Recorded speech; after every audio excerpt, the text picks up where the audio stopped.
Nintendo is no stranger to allowing other developers to work on its properties. Zelda, Mario, and Metroid games have all been crafted by outside creatives in the past. Fans freaked when fledgling developer Retro announced it was working on Metroid Prime, yet it shocked with its quality and adherence to franchise staples. And now Team Ninja is hoping to have similar results with the 2D/3D hybrid Metroid Other M. Can the minds behind Ninja Gaiden deliver? Come on, Samus. Let's go next door.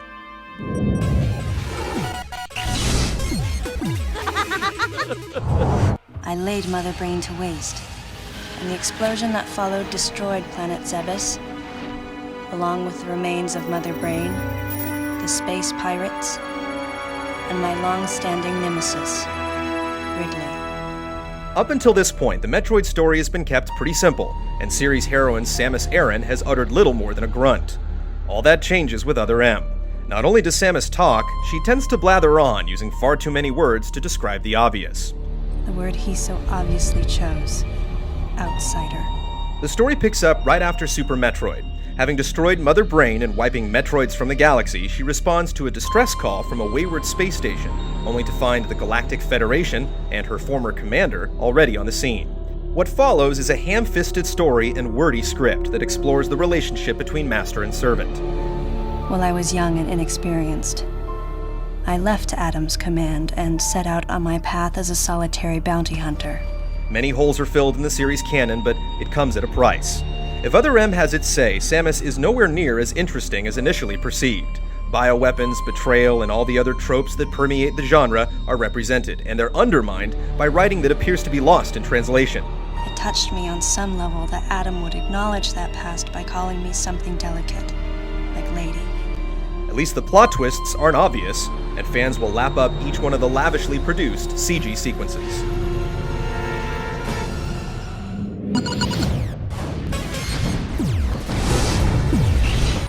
Days went by in their quiet way, and people's recollections of Metroids and space pirates grew nebulous over time.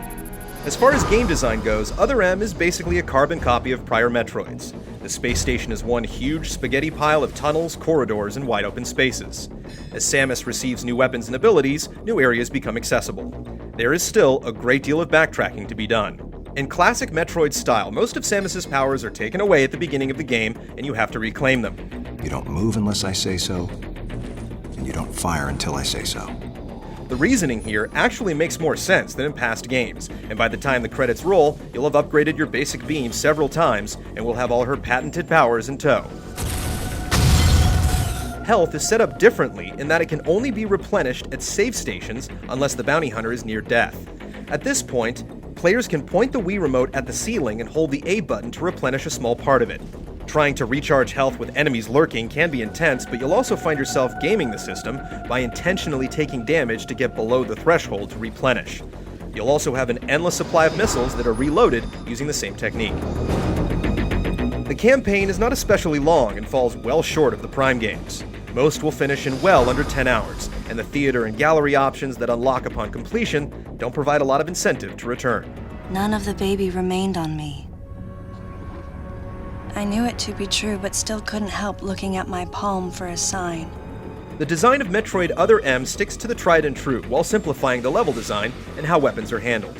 You'll spend a lot less time wondering what to do or where to go than you did with the Prime series, while collecting missiles and health are not missed.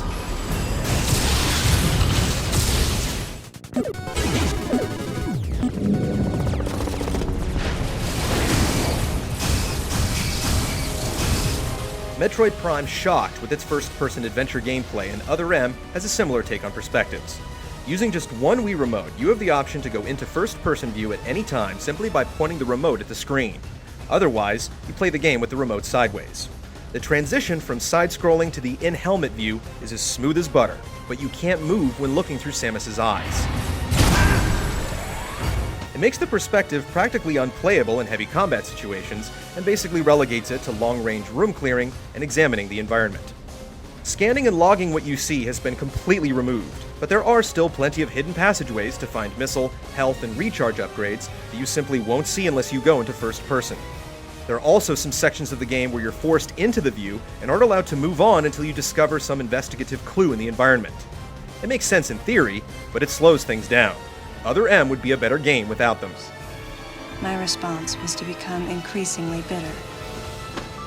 With just one Wii Remote and limited buttons to work with, it only makes sense that things are simplified. The gameplay really hasn't suffered much for it. Things primarily go down on a 2D plane, which is a good thing because the only control you have for movement is the D-pad. It works great when going sideways or into the screen, but when you need to actually judge depth on some jumps or make fine adjustments, the lack of precision becomes a problem. Exactly where you can jump can also be confusing, thanks to a ton of invisible walls. That aside, the controls work great. Jump response is on point, first-person aiming is smooth and quick, and the game does an incredible job of dynamically shifting the camera to show you exactly what you need to see. This, in conjunction with the first-person option, ensures that you never feel the need to manually adjust it. Coming from the team that makes Ninja Gaiden, this is a big deal. Puzzles are few and far between, with most of the head-scratching coming in the form of trying to figure out where to go and how to get there. For longtime Metroid fans, the difficulty curve is just about perfect. There are a few bottlenecks to overcome with some boss fights, but it's almost always less about manual dexterity and more about finding the combination of attacks that works. Third-person shooting is almost too easy thanks to a generous auto-aim, making hallway fodder more of a nuisance than a challenge. Frequent save stations and checkpoints soften the blow even further.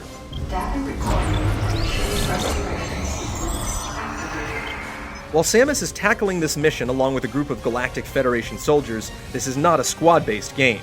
You rarely fight alongside them, leaving Samus to handle most of the heavy lifting. Ironically, being able to see Samus for most of the game goes a long way towards putting you behind the visor. Leave the rest to me.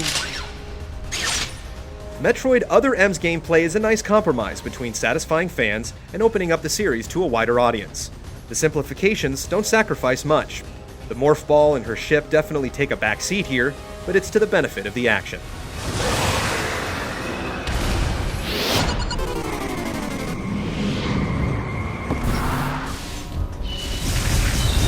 Other M is one sharp-looking game, particularly when viewed from the side angle.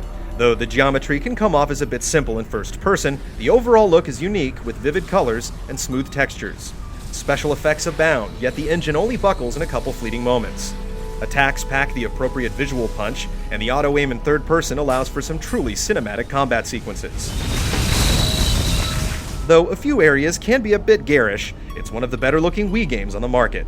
A lot of time and money has obviously gone into the elaborate CG sequences. Their visual clarity is outstanding, and yet they fill the entire screen, avoiding the nasty black bars found in a lot of games for the platform. They've also been created rather intelligently so that the transition from pre-recorded footage to in-engine visuals is never startling. No objections, of course. If only the script were as strong. If something like that happened again, I would hold fast to that glimmer of hope and try for redemption. Load times are minimal, but you'll pause at some doors as the next section is built. The music toes the line with remixes of classic Metroid tunes, while stings, stabs, and bass hits accentuate the atmosphere.